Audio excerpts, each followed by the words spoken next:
Okay, 3 things before we jump into today's weekly bite of MMORPG news video. Number 1, we're giving away a single copy of Black Desert Online. Now, all you need to do to win this copy is be subscribed to this channel, go down to the comment section below, and tell me what your favorite thing about Black Desert Online is. It's that simple. The last news video's winner will be chosen over on my Twitter later tonight. Number 2, MRSSTIX is going to be streaming the global closed beta of Tower Fantasy in 2 hours from now over on our Twitch channel, twitch.tv/MMOByte. This will be done at 3 p.m. Eastern Standard Time. So if you have been curious what this game is like, then I urge you to come on and stop by, because we're both having a blast. We would love for you to come on over and accompany us. And finally, number 3, huge shout out to all of our incredible patrons. You guys are literally amazing, and your support goes a large ways to helping us continue to do what we love: create YouTube videos. Before we jump into the video though, I do want to thank today's sponsor, Conquerors Blade. Conquerors Blade is a free-to-play tactical action MMO that I've actually covered on several different occasions because I've genuinely had fun in it. If this game looks at all remotely interesting to you, then click that link in the description and the pinned comment below to be taken directly to the download page. If you do, you'll get a free fleur-de-lis attire, which is pretty sick. Conquerors Blade provides players a wide array of different weapons to equip that directly affect your fighting style. There's a massive number of units that you can recruit to aid you in combat, all of which end up ultimately being utilized to overcome your opponents in enormous siege battles. Today, however, we're here to announce that they've rolled out their brand new season, Season 11 Paragons. This update takes players to a region inspired by medieval France, taking to iconic battlefields like the Siege of Orleans and introducing heroes of legend like Joan of Arc. There are new units: the 3-star Alchemist to heal your wounded, the 4-star Banner Guards to support your units, and the 5-star Chevalier, the vanguard of your new force. There's a new siege map introduced, La Grande Gloire, based on the epic Siege of 1428 to 1429, a brand new battle pass with hundreds of season exclusive rewards, and more to come. Again, if this looks like something that you might want to try, you know what you gotta do. Now let's go ahead and jump right into this week's weekly bite of MMORPG news. Let's start this off with Diablo Immortal. I know, not all of us have phones. That's where Blizz have come in, with the knowledge of how few of us actually have phones, as was evidenced by their question on stage at BlizzCon 2018. It was revealed that Diablo Immortal, the MMORPG designed for mobile, is also going to be cross-platform compatible with PC. Because what we need isn't quality PC or quality console titles, rather MMO titles with mobile limitations playable on other platforms. Yeah, I know some people are actually excited about this, and you know what, that's good to hear. I'm not personally, as I know the limitations of cross-platform games, especially MMOs. Regardless, Diablo Immortal is launching on June 2nd for mobile devices, with a PC beta beginning the very same day. Pre-registration is currently available, with reportedly over 30 million players already pre-registered and awaiting their chance to play. We knew that NCSoft were aiming to release Throne and Liberty not only this year, but also cross-platform between PC and console. What we did not have, though, were specifics, and as it turns out, we just got confirmation as of yesterday which consoles are going to be receiving the new MMO. In separate interviews, the devs went on to confirm that not only was the game coming to the PS5, but it will also be hitting Xbox consoles as well. While PS5 was listed specifically, it was unconfirmed which Xbox platforms it would be releasing on. NCSoft also went on to reiterate their goal of releasing in 2022 globally, claiming they will have more concrete information in the near future. In news that you probably never expect, I'm not even kidding here, Bless Unleashed, after being sold to Valve by NeoWiz earlier this year, is making a comeback. The game is averaging 2,000 concurrent players logged in per day at present, but those numbers are going to skyrocket in the near future when the game transitions into something completely new, a blockchain game. Yeah, as of 2022, the Bless intellectual property is going to be associated with blockchain and play to earn being onboarded to Wemix's massive platform. The devs went on to claim that the sense of freedom that can be experienced in Bless Unleashed creates this unique synergy with the blockchain ecosystem. The same sense of freedom that is present in, well, the vast majority of MMOs. So by this very logic, every MMO has the same unique synergy with blockchain, right? I don't know, guys. Bless is like that ex that you just can't get rid of that keeps calling you at all hours of the night to tell you that they found your missing sock from 6 years ago. I don't know, maybe that's just me. Then in news that actually did sadden me a little bit is the announcement that the PC incarnation of TERA is shutting down in June. After over a decade of service, after getting me laid, the game is shutting down, and admittedly, it isn't by choice. Rather, Gameforge went on to confirm that Bluehole are making this decision themselves without any input from Gameforge and are solely responsible for the game's closure. Despite Gameforge wanting to keep the game running, Bluehole no longer want to continue to actively develop nor support the title, and would rather shut it down on PC entirely as opposed to making adequate improvements to save it. TERA's console iteration is going to remain online for the foreseeable future. However, it is worth noting that we don't know for really how long though. We have all watched The Mandalorian, both seasons of it. It has had its ups and it has definitely had its downs, but for the most part, it's a fantastic series. According to a leak, ZeniMax, the team behind the Elder Scrolls Online, have been tapped to work on a brand new Star Wars MMO, The Mandalorian. Honestly, at this juncture, it's just a rumor. There's nothing concrete yet. However, ZeniMax confirmed that they were working on developing several unnamed, officially unannounced MMORPGs, and this could very well be one of them.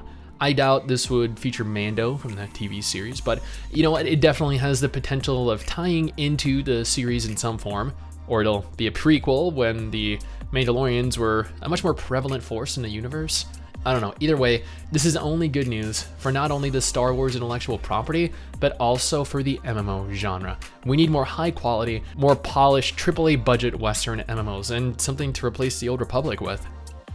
NCSoft never let us Aion fans down when it comes to updates. North American players are going to be presented with patch 8.2 next month, and features a brand new wardrobe system, allowing players easy access to different styles and colorations anywhere at any time. Heart of Aspiranta Normal, new quest, Season 2 of the Empyrean Lord Sacred Relic, Karub's Quick Guide Season 2, and just plenty more. You gotta give these guys credit here. They push out content for this game more frequently than almost any other free MMO available online, even despite its slowly declining player base, and the fact that they haven't really had a good patch in years. Now, it has been 17 years since MapleStory launched. That's more than half of my life ago. In celebration of this monumental accomplishment, and I say monumental accomplishment because Nexon are known for shutting their games down absolutely out of nowhere. Case in point, MapleStory 2. Nexon are holding an anniversary event. Players will be taken into the Blooming Forest, where we'll farm blooming coins to participate in unique events and earn some sweet rewards and more. People thought that Temtem was done after their last update, but they were wrong. On the contrary, in their latest update, the Temtem devs have expanded dojos, this game's version of gyms and gym leaders. Players are now able to participate in dojo wars, where you can create teams and vie for control of the dojo every week. Perks for controlling a dojo consist of an entire dojo park with new, unique Temtem to capture, the ability to decorate rooms, and more. There's now a functional auction house, finally, after all this time, and brand new mounts. Additional updates and features are planned for the future, so I guess stay tuned. A few days ago, the Korean iteration of Lost Ark got a brand new update titled The Paradise of the Dreamless, which pretty much summarizes how over the last week I've gotten absolutely no sleep at all. My back hurts, I drink too many milkshakes before bed, which leaves me with an upset stomach, and Lost Ark, right. The new update introduces an entirely new continent, Algeisha, a new abyss dungeon, and an item level requirement of 1475. Yeah, now I know you might look at that item level requirement and think to yourself, oh god, do I have a lot to grind. And you know what, that is true, but at the very least you have plenty of time to do it, as this is still a long ways off from reaching us global players. According to an official statement made on the Forsaken World website, after years of service online, the game is finally shutting down, which should come as no surprise to anyone, really. This game has been online for longer than I remember and has achieved absolutely nothing in that time frame.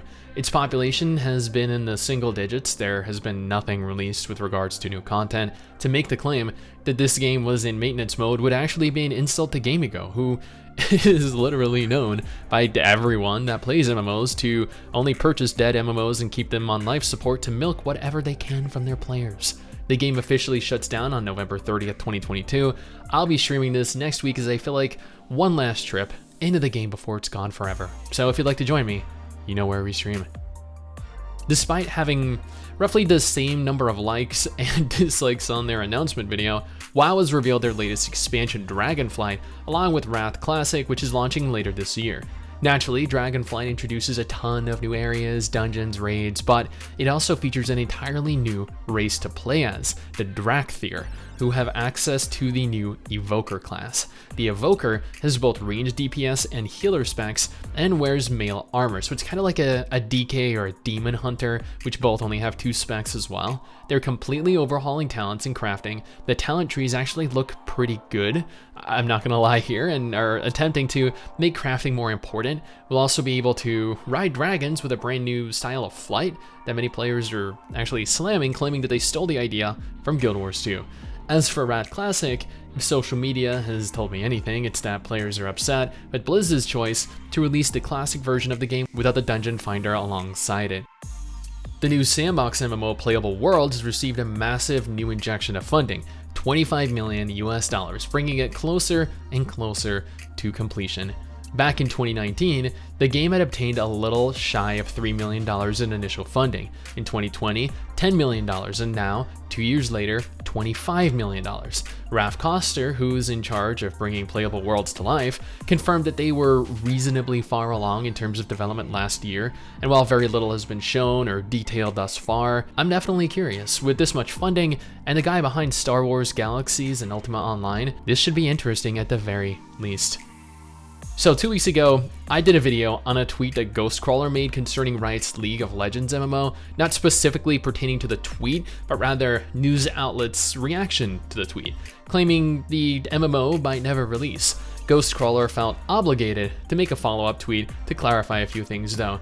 A few weeks ago, I made a tweet where I intended to emphasize what a commitment I made to this MMO.